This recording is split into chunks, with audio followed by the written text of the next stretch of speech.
우리 하나님 말씀 함께 봉독하겠습니다. 창세기 22장입니다. 우리 지난주 창세기 21장 말씀을 보았고요. 오늘 창세기 22장 말씀 보도록 하겠습니다. 전체를 다 보아야 되는데 1절부터 14절까지 말씀만 봉독하겠습니다. 창세기 22장 1절로 14절까지 말씀 우리 함께 봉독합니다. 그 일 후에 하나님이 아브라함을 시험하시려고 그를 부르시되 아브라함아 하시니 그가 이르되 내가 여기 있나이다. 여호와께서 이르시되 내 아들 내 사랑하는 독자 이삭을 데리고 모리아 땅으로 가서 내가 내게 일러준 한 산 거기서 그를 번제로 드리라. 아브라함이 아침에 일찍이 일어나 나귀의 안장을 지우고 두 종과 그의 아들 이삭을 데리고 번제에 쓸 나무를 쪼개어 가지고 떠나 하나님이 자기에게 일러주신 곳으로 가더니 제3일에 아브라함이 눈을 들어 그곳을 멀리 바라본지라. 이에 아브라함이 종들에게 이르되 너희는 나귀와 함께 여기서 기다리라. 내가 아이와 함께 저기 가서 예배하고 우리가 너희에게로 돌아오리라 하고 아브라함이 이에 번제 나무를 가져다가 그의 아들 이삭에게 지우고 자기는 불과 칼을 손에 들고 두 사람이 동행하더니 이삭이 그 아버지 아브라함에게 말하여 이르되 내 아버지여 하니 그가 이르되 내 아들아 내가 여기 있노라. 이삭이 이르되 불과 나무는 있거니와 번제할 어린 양은 어디 있나이까. 아브라함이 이르되 내 아들아 번제할 어린 양은 하나님이 자기를 위하여 친히 준비하시리라 하고 두 사람이 함께 나아가서 하나님이 그에게 일러주신 곳에 이른지라. 이에 아브라함이 그곳에 제단을 쌓고 나무를 버려놓고 그의 아들 이삭을 결박하여 제단 나무 위에 놓고 손을 내밀어 칼을 잡고 그 아들을 잡으려 하니 여호와의 사자가 하늘에서부터 그를 불러 이르시되 아브라함아 아브라함아 하시는지라.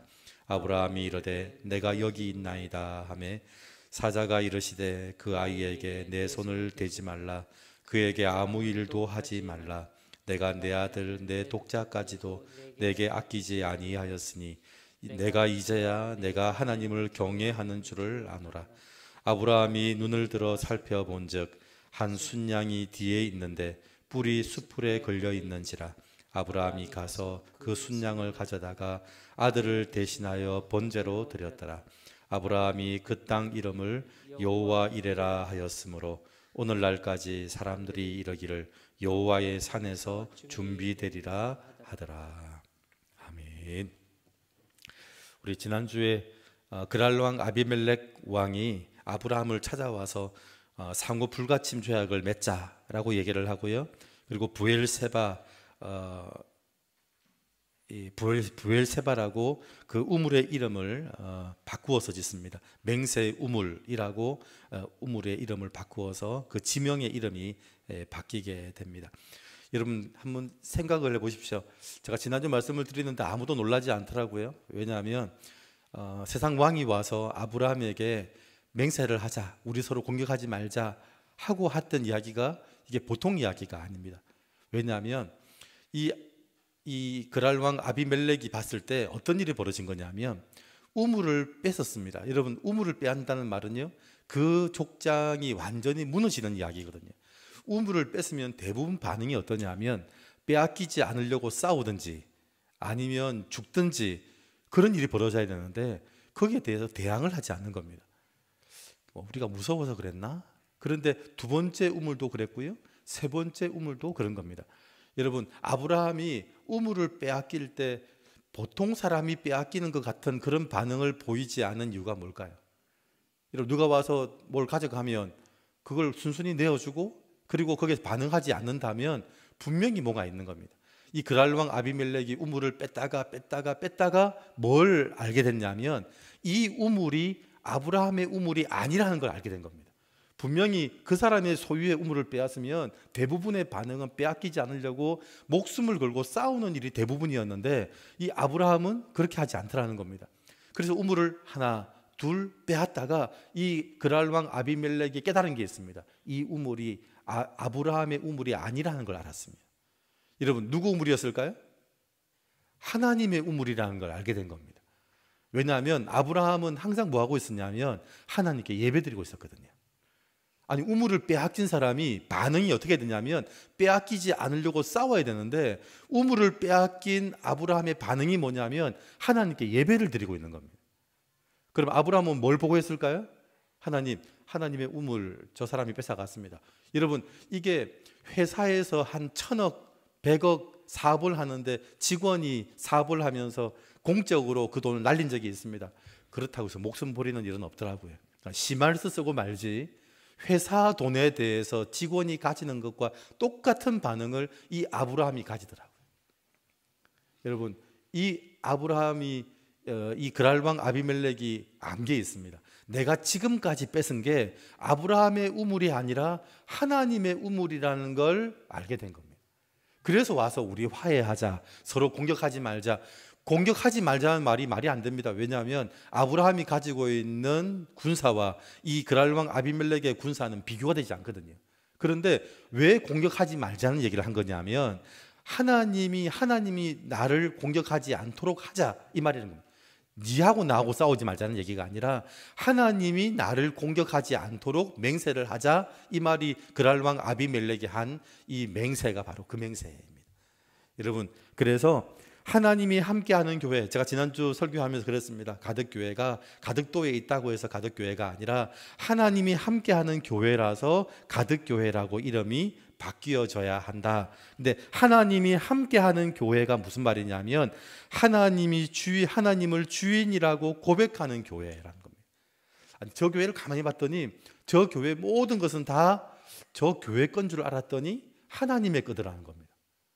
여러분, 그걸 보여주고 그걸 고백하는 교회가 이 브엘세바, 이 맹세의 우물의 이야기입니다.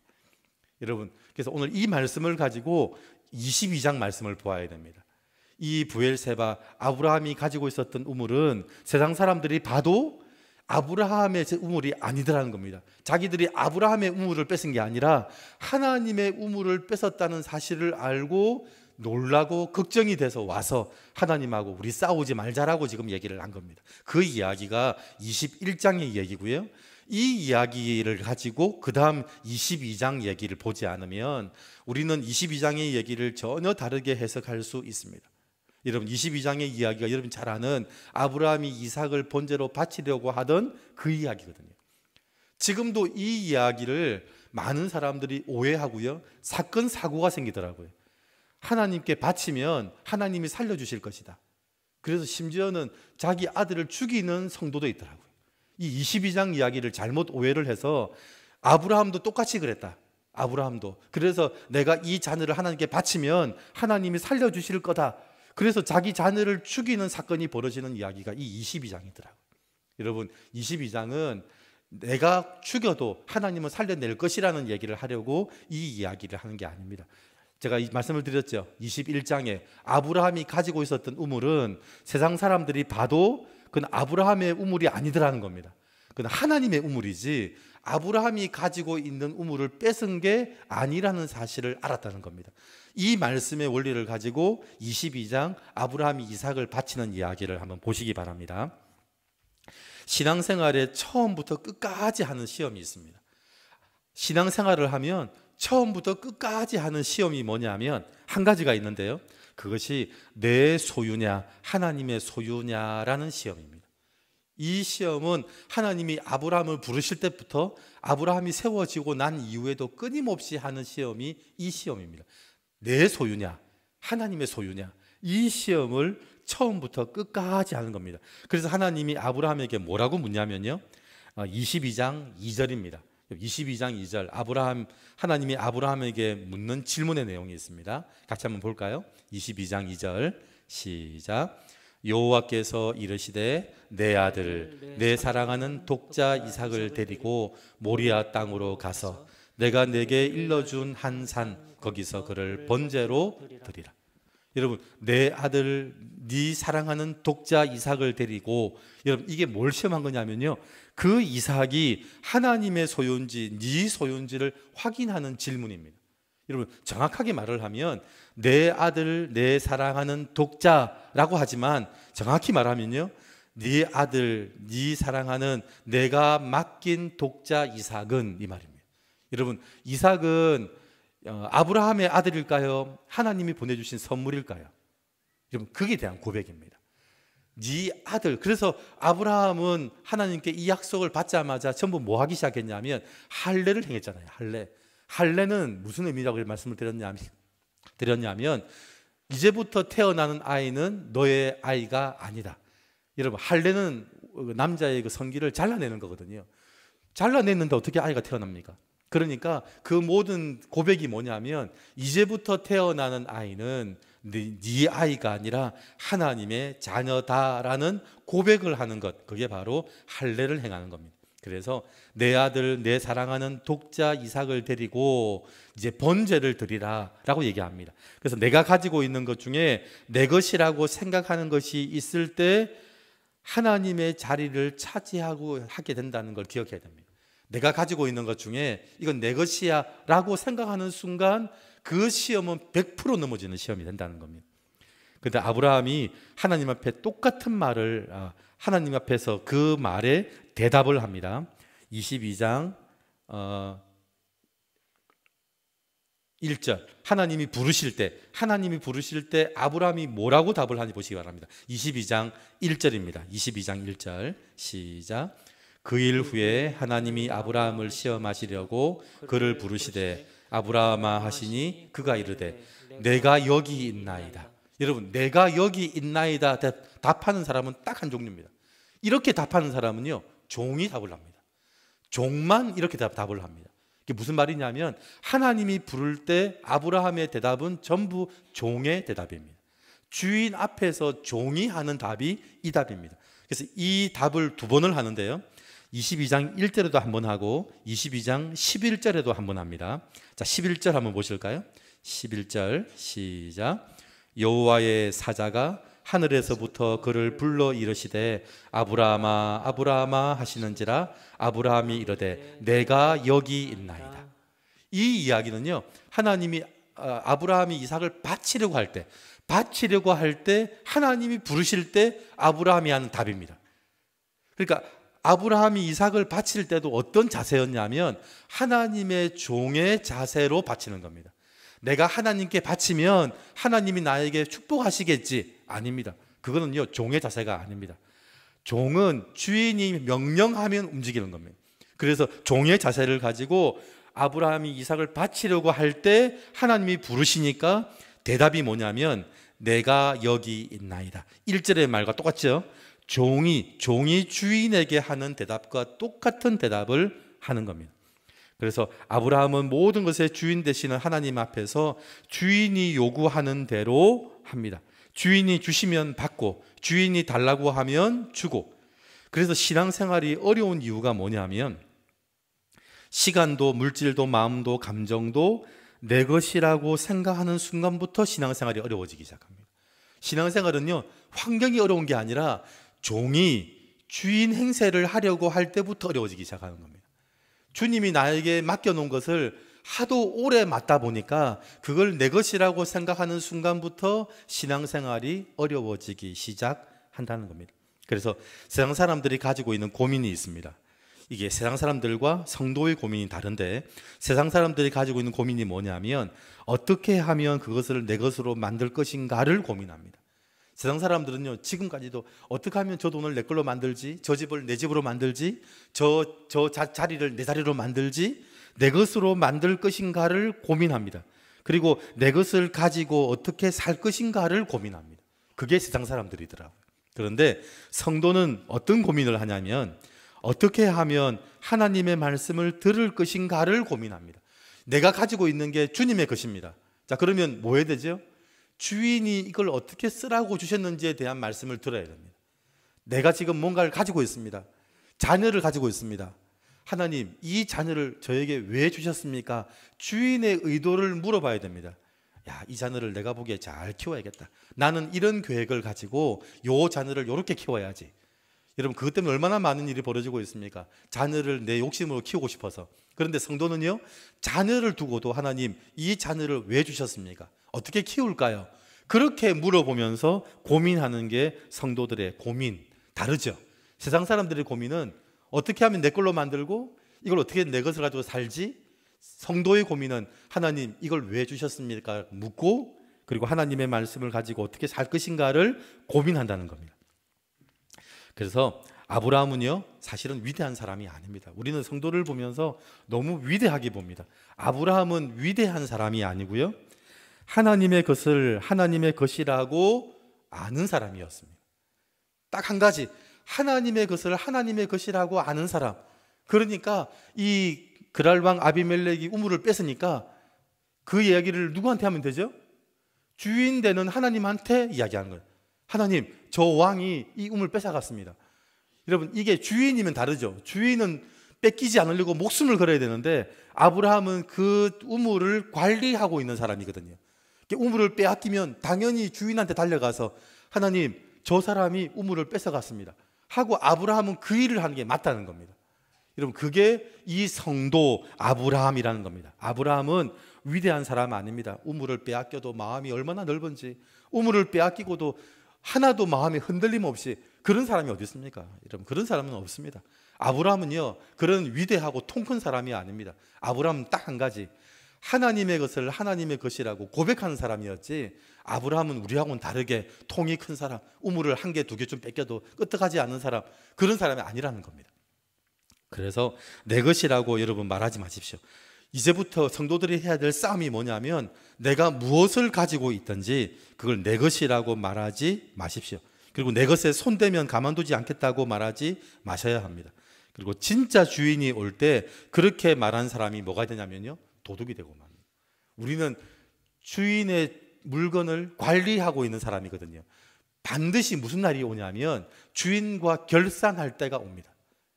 주인하고 결산할 때가 올 때, 그때 주인한테 도둑이라는 말을 듣지 않는 성도가 되어야 합니다. 그래서 성경에 보니까 도둑이 강도가 되고 강도가 살인자가 되어서 그 주인을 죽이려 한다는 겁니다. 그래서 주인이 멀리 떠날 때 종들에게 포도원을 맡기고 갔습니다. 처음에는 열심히 맡았는데요, 뭐 하기 시작했냐면 포도원의 것을 자기 것으로 훔치기 시작했거든요. 근데 훔치다가, 그때는 몰랐어요. 왜냐하면 주인이 언제 올지 몰랐거든요. 근데 주인이 올 날이 가까워 오는 거예요. 처음에는 도둑이었는데 도둑이 가만히 보니까 도둑으로 있다가는 큰일 나겠는 거예요. 그 다음 뭐가 되죠? 강도가 되고 강도가 살인자가 되기 시작했어요. 처음에는 그냥 주인의 것을 잠깐 몇 개 따먹고 그냥 가지는 수준이었는데, 나중에 주인의 아들이 왔을 때 무슨 생각을 하냐면, 주인의 아들만 죽이면 이게 내 것이 되겠다라는 생각을 한다는 거예요. 세상 사람들은 도둑이 강도가 되고 강도가 살인자가 되어서 그 주인을 죽이려 한다라는 겁니다. 예수님이 십자가 못 박혀 돌아가신 것도 똑같습니다. 왜 죽였을까요? 주님을 만나는 순간부터 주님이 주인이라는 걸 알기 시작했거든요. 그러면 그 주인 앞에 고개를 숙여야 되는데 뭐 하기 시작했냐면 저 주인을 죽이면 되겠다는 생각을 한 거예요. 그래서 예수님을 십자가에 못 박은 겁니다. 그 하나님이라고 얘기하는 그 주인만 못 박으면 이 사실을 알 사람은 아무도 없겠다라는 생각을 한 겁니다. 신앙생활은 모든 것이 하나님의 것이라고 고백하는 것으로 시작해서 하나님의 것이라고 고백하는 것으로 마치는 겁니다. 신앙생활은 딱 한 가지입니다. 하나님의 것이라고 고백하시고 마지막 마칠 때까지도 하나님의 것이라고 고백하고 마치는 겁니다.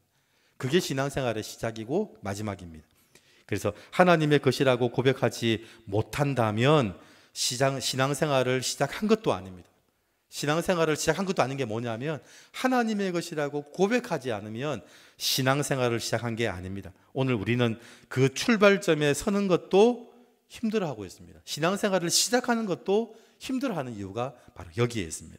그래서 22장에 아브라함이 이삭을 바치는 걸 보고 놀라운 사람이다, 신앙이 참 깊은 사람이다, 아닙니다. 이 이삭을 하나님의 소유라고 인정하고 아는 사람이 아브라함이었습니다. 그래서 눈치를 채는 거죠. 잘 보십시오. 5절에 보시면요, 우리가 예배를 드릴 때 우리 고민이 뭐라고요? 하나님의 하시는 말씀을 눈치채는 거거든요. 자, 5절에 뭐라고 눈치를 챘는지 보시기 바랍니다. 아브라함이 22장 5절입니다. 시작. 이에 아브라함이 종들에게 이르되 너희는 나귀와 함께 여기서 기다리라. 내가 아이와 함께 저기 가서 예배하고 우리가 너희에게로 돌아오리라 하고. 아브라함은 이 이삭이 하나님의 소유라는 걸 알았습니다. 그런데 하나님이 주셨는데 하나님이 그냥 가져가지 않을 거라는 걸 알았습니다. 그래서 이 종들에게 뭐라고 말을 하냐면 내가 아이와 함께 저기 가서 예배하고 우리가 너희에게로 돌아올 거라고 얘기를 합니다. 여러분, 이게 성도더라고요. 성도는 어떻게 하면 이걸 내 것으로 가지지 이게 아니고요, 하나님이 나에게 주신 게 무슨 의도인지를 눈치채고 파악하는 시간이더라고요. 예배 드리는 시간이 그 시간입니다. 예배 드리는 시간이, 예배를 드리면서 아, 하나님이 그래서 나한테 건강 주셨구나, 그래서 나한테 이 재물 주셨구나, 그래서 나한테 이 자녀 주셨구나라는 걸 눈치채는 시간이 예배 드리는 시간이더라고요.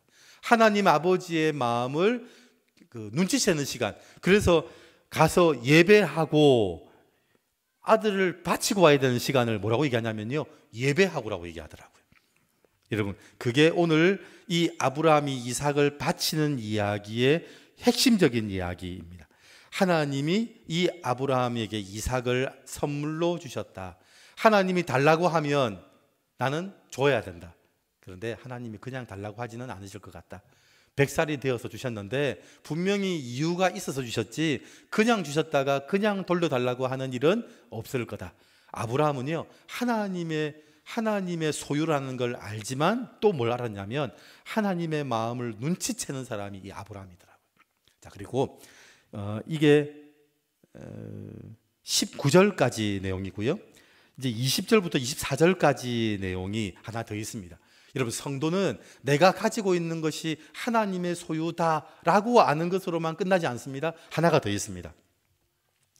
20절입니다. 22장 20절 같이 읽습니다. 시작.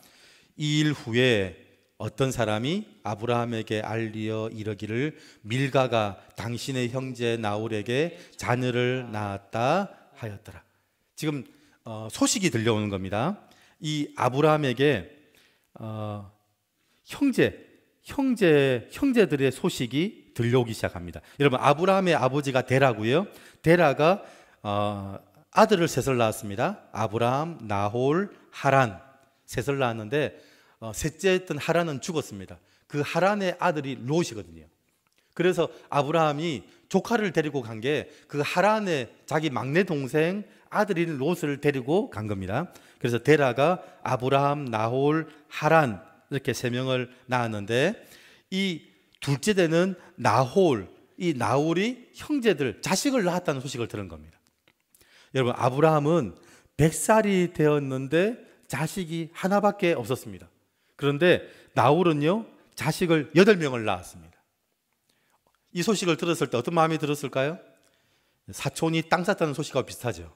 아마 배가 아플 겁니다. 나는 100살이 되어서 아들 하나밖에 없는데 이 동생 나홀의 집에는 자식이 몇 명이라고요? 8명 자식을 낳았다는 소식을 들은 겁니다.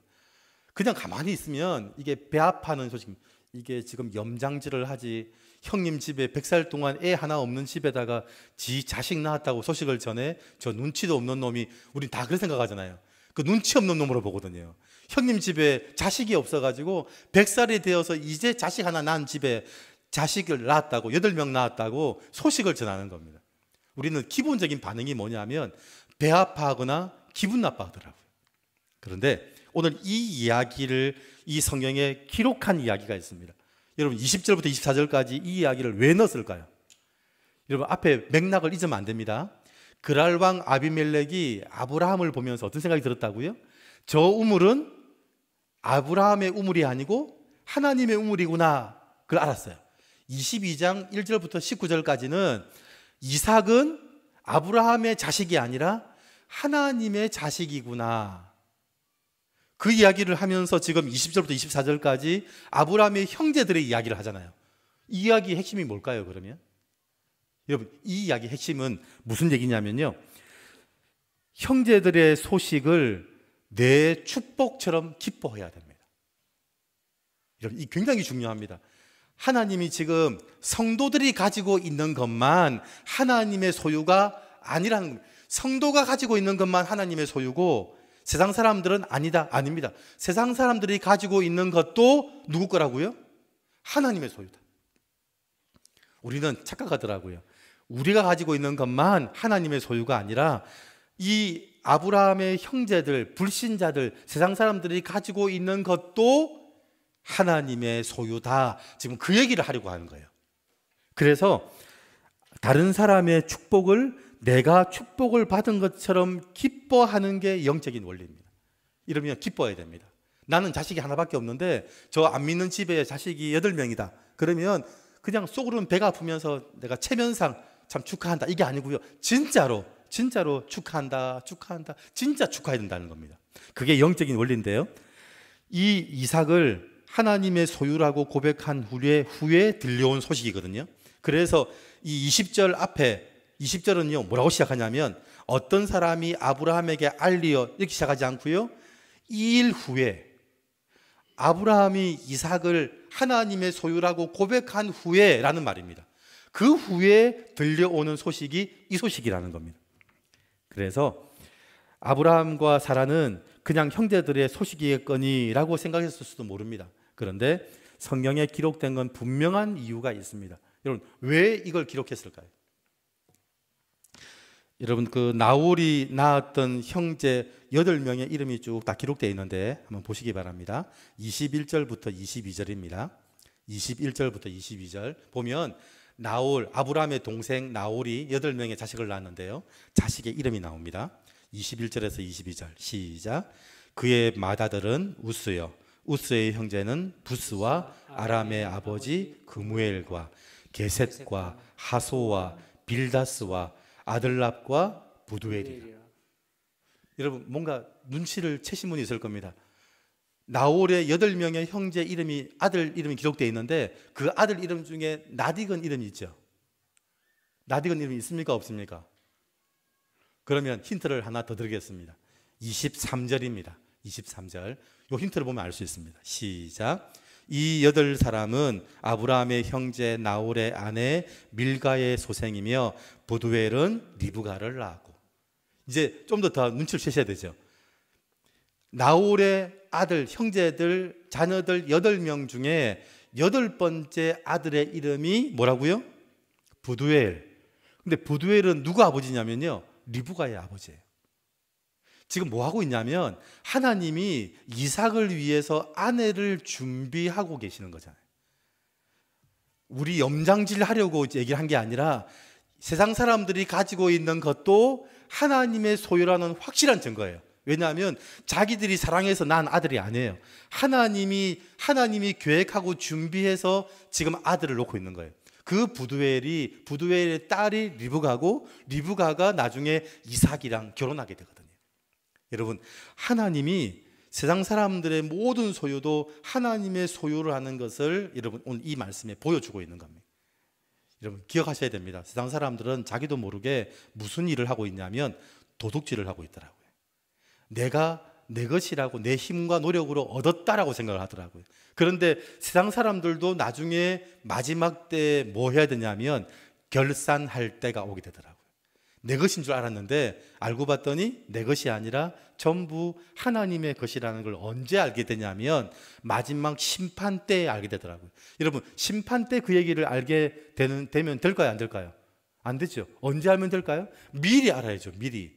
그걸 미리 알지 못하고요 마지막 심판받을 때 아는 순간에는 이걸 돌이킬 수 있는 방법이 없는 거예요. 그래서 그걸 알려주는 게 뭐냐면 전도하고 복음 전하는 거더라고요. 지금 당신이 가지고 있는 건 당신 것이 아니라 하나님의 것이다. 하나님이 마지막에 결산할 때가 온다라고 미리 알려주는 게 그게 복음을 전하는 거고요. 그 복음을 가지고 이 사실을 그때 알면 안 되고요. 그 사실을 미리 알아야 된다. 미리 알아야 마지막 때를 준비하잖아요. 그래서 마지막 때 알게 됩니다. 그동안 내가 열심히 모았던 것 하나도 내 손에 쥐고 가지 못한다는 걸 그때 알더라고요. 그때 압니다. 이게 내 것이 아니라는 걸 다 두고 가야 된다는 걸 그때 알게 되더라고요. 여러분 그때 아는 건 늦습니다. 그걸 빨리 알려줘야 되고요. 미리 알아야 됩니다. 미리 알아서 그걸 미리 준비하는 사람들, 그게 바로 성도고요. 그게 아브라함의 모습이더라고요. 그래서 아브라함은 위대한 사람이 아니라 내가 가지고 있는 건 다 주님의 것이고 마지막 때 주인이 와서 결산한다는 걸 아는 사람이 아브라함이고, 그게 성도고 그게 교회더라고요. 그래서 교회는요 굉장히 담대합니다. 모든 걸 다 베풀고 나누고 섬깁니다. 어디에 맞추냐면 주인이 원하는 일에 우리의 시간도 물질도 다 드리기 시작을 합니다.